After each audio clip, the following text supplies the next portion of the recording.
Welcome to a very special edition of Hue at Home. We are on location at the Ledge, and it's a very, very important event today. And I've got Katie Hollowchris here. She is the organizer of Together We Stand. So Katie, Together We Stand. We are standing for something very, very important. Yeah, so today we're protesting the overturning of Roe v. Wade in the States, and yeah. Why is this so important to you personally? So I'm actually an American citizen.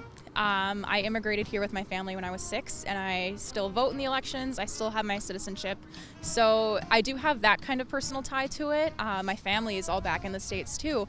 So yeah, and I guess just as a person who is conscious of what's going on in the world, I was very upset when I heard that this was happening, and I knew that something had to be done about it. So.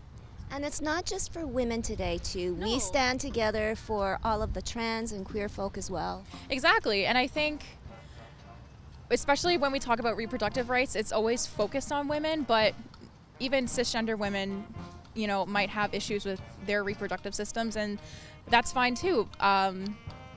Abortion is healthcare, and healthcare concerns everyone, not just one gender. So yeah. So my question to you, Katie, is how do we keep this momentum going? Because like we know, for a lot of things, we do tend to become complacent. I think we can all start by, looking at the people that we have in power. I know right now Manitoba is under conservative government, and conservatives tend to be pro-life, and I think doing our research about what they believe in and how that's going to affect their politics and us is a really good first step. And then I think putting pressure on them as well to kind of take into account everyone and not just their own beliefs is a really good step too. Okay, so you know what, Katie, we are so behind you on this. I know that we've got Rana Bokhari, mayoral candidate, coming to speak, and I think that we really need to keep this in the front of our minds. For sure. Yes. Yeah, for sure. Yes. So thank you so much, Katie. Thank you.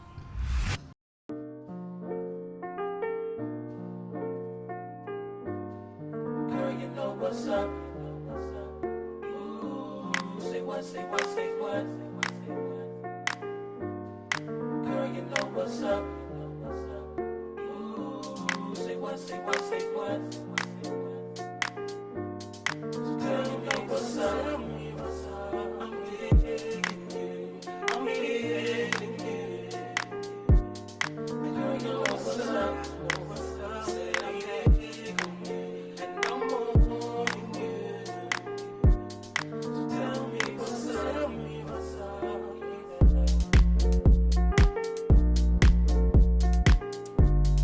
Girl, you know what's up. Ooh, say what, say what, say what. Girl, you know what's up. Fight! Fight! Fight! Fight! Abortion is a human right! Fight, fight, fight, fight. Abortion is a human right! Win! Win! Win! Win! We won't go back to where we've been! Win, win, win, win. We won't go back to where we've been. Bodily autonomy for you and you and me! Bodily autonomy for you and you and me. Bodily autonomy for you and you and me! Bodily autonomy for you and you and me. Bodily autonomy for you and you and me! Bodily autonomy for you and you and me.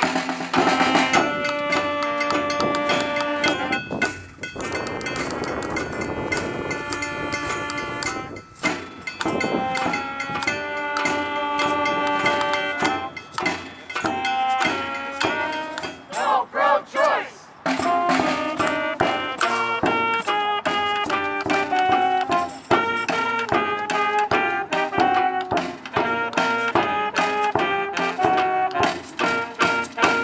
No pro-choice. Welcome back to Hue at Home. It's a special edition. We're here at the legislature, and it's about Together We Stand. And this is a special occasion because we have Larissa and her family here. So Larissa, having your family here at this event, what does it mean for you to have them? Well, if you have a viewpoint and you have a stand in the world about something, especially women's rights, equality, reproductive justice, this is something that isn't just something you bring to work. It's something that's a part of you, it's part of your family, it's part of society. So with what's happened in the States, we've had some conversations that were previously taboo, a little uncomfortable with our children. Not just me, but other parents I know are having these conversations. So it's critical to have your children be a part of this and involved and see for themselves and to form opinions for themselves. Yeah. Wow. Okay, so this is a very, very brave, I think, and I think it's what parents should be doing a lot more. I'm going to go to Eli. I take it you're the oldest. I am, yeah. How did you know? I don't know. You just looked. You were the tallest. Okay. So how old are you, Eli? I'm 14. 14. Okay, and so what are some of the conversations that you've had with your mom and some of the information, I guess, that you've learned now to form your own opinions? So with my mom, we've been talking about how in the States they've made abortion illegal and how that's infringing upon people's human rights because everyone should have the freedom to make choices about their body and really anything. And so I think that, in my opinion, taking away that choice from people, that's not okay. And that's part of the reason I'm here today. I don't understand fully all the intricacies of like what this signifies, like that law in the US, but I know that I can stand with my mom and my brother and sister and like know that I'm doing what I believe is right. Well, that's a very, very cool statement. Not too many 14-year-olds could be that articulate, and you are the future, Eli, right? You know, your mom and I were just trying to make things a little bit easier and a little bit better, but sometimes things get screwed up. I don't know. That's what people keep saying right now is how did this happen? Yes. Yeah. All right. Come down here. We've got Amber here now. She's nice and comfortable. Greer.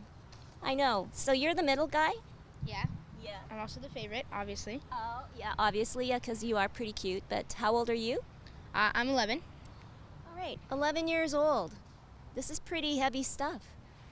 What are you kind of thinking about right now? Well, I'm kind of thinking that in the U.S., now that this law has been made illegal, maybe other laws like legal gay marriages will be changed. And it's going to be hard, and it's very different from a lot of the other things my parents have talked to me about. And they were the first ones to tell me. At school, they told us nothing, like literally nothing. Well, because I guess, not everybody is as open and honest and a good communicator like your mom and dad. So you guys are pretty lucky. Yeah, I guess we are. I will say for the school, though, there were some interesting conversations that happened that my children shared with me around sexual health. And you will get a talk, sweetheart. But I remember they were talking to the grade 7, 8s about, your body's going to go through changes. And one of the girls said, how they give these condoms away for free everywhere. How come the birth control? And no, it wasn't the birth control. She says, how come feminine products aren't free?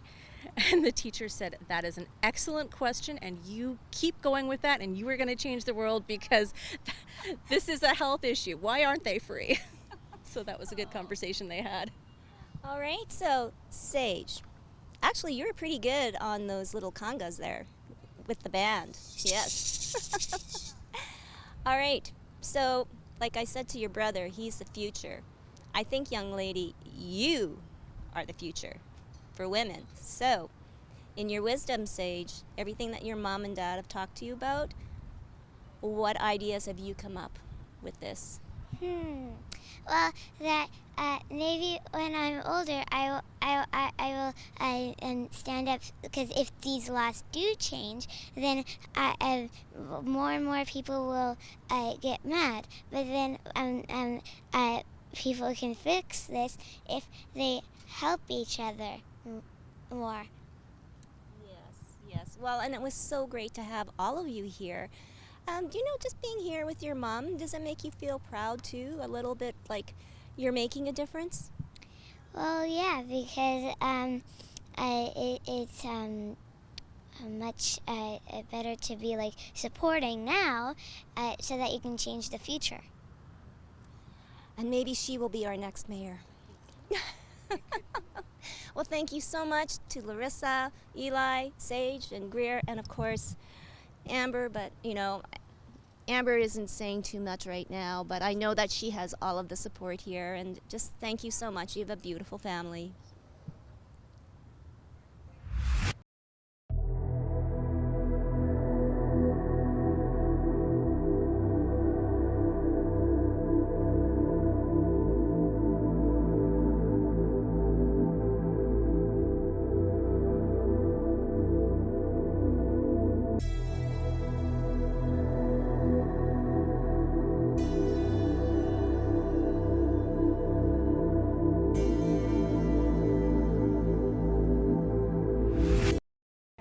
Okay, good afternoon, everyone.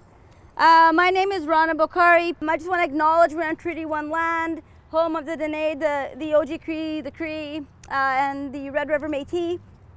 Before we get started, and I just want to acknowledge the orange flags across from us. I think it's just important because they're right there and acknowledging that they're there for a reason. There's so many things that are happening, and I appreciate everyone who came out today. It's a very important issue, and I know that we've been in silos somewhat, reeling over this decision, and really trying to figure out what this means for us as Canadians, as Manitobans, as Winnipeggers. I'm actually a mayoral candidate for this election coming up, and this is not something that I will ever be silent about. You're never going to hear me just kind of, fall to the wayside when it comes to rights of gender diverse people or women or anyone who has the ability to carry a child or get pregnant at any point. When people are telling you that this cannot happen here, when people tell you that this is not a Canadian issue, it's simply just a US issue, I would truly ask yourselves to take a step back and look through Canadian history and how laws have changed, how laws have either opened up or closed up in various other matters. We cannot buy into that. We should never believe that, ever. When people who want things to happen, they will make it happen. And we have to stand in our power, and we have to stand in our truth. And we should never, ever be silent about rights, and specifically abortion rights, women's rights, gender diverse rights, ever. And the problem with this scenario is people will continuously tell you that, this is a non-issue. It's not a non-issue for us. The people who can say that? The only people who can tell you it's a non-issue are people who are standing in their own privilege. They have the privilege of not having to worry about this. They have the privilege of not having to be concerned about issues like this. It's not real life. We should always be concerned. Our foot should never, ever be off the pedal, ever, when it comes to our rights. Rights can get eroded. They can close in and they can expand. But we should always be on the side of expansion, always.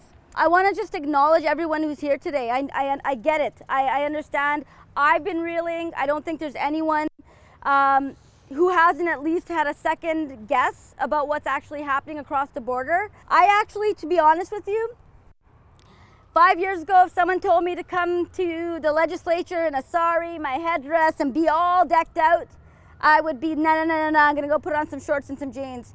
But I actually feel pretty powerful today. I actually feel very powerful because I am exactly who I need to be. I'm standing in my absolute truth while I'm having this conversation with you all. We don't have to move. We don't have to be anything we're not, ever. Rana Bokhari, mayoral candidate. You look stunning. Thank you. And Thank there you is so a much. story on why you're dressed like this. Yeah, it's just my nephew's wedding, so I wanted to come over and quickly say a few words, and I wanted to acknowledge everyone who came to, stand up and speak and raise their voices on the decision across the border, Roe v. Wade, and abortion rights and human rights and everything that's surrounding that decision. So. Well, human rights and people are very important to you, and as this campaign goes on, this is going to become a lot more. So today, Rana, what did it mean for you to be standing here? You know what? I think that we all have to stand in our power, and actually just wearing my, my ethnic or my traditional clothing, I do feel very incredibly powerful. Incredibly powerful because I'm also speaking about, women's rights of individuals who can carry children, and human rights. I mean, there is a point where we have to raise our voices. There will always be, and it's. I recognize that people want to believe that this can't happen in Canada, but I would encourage people to look back on various rights that have been eroded in Canadian history, and it doesn't take a lot. It takes bad government, it takes bad leadership, and it can happen. But I do believe in the power of Canadians and the power of people in Winnipeg and Manitoba to always raise their voices. But my advice is always, and as mayor as always, we never take our foot off the pedal. It's so critical. It's so critical. We never take our foot off the pedal. We don't trust in people. We don't do that. We have to always stand for our own rights and just not leave it in the hands of those in power or those in privilege who can do whatever they want to do. And she will always have your back. So today we did stand together. Absolutely. Thank you so much. Absolutely. Thank you so much. So, always about human rights, always about truth and justice, always about standing in our power, always, always, always people over politics, no matter what.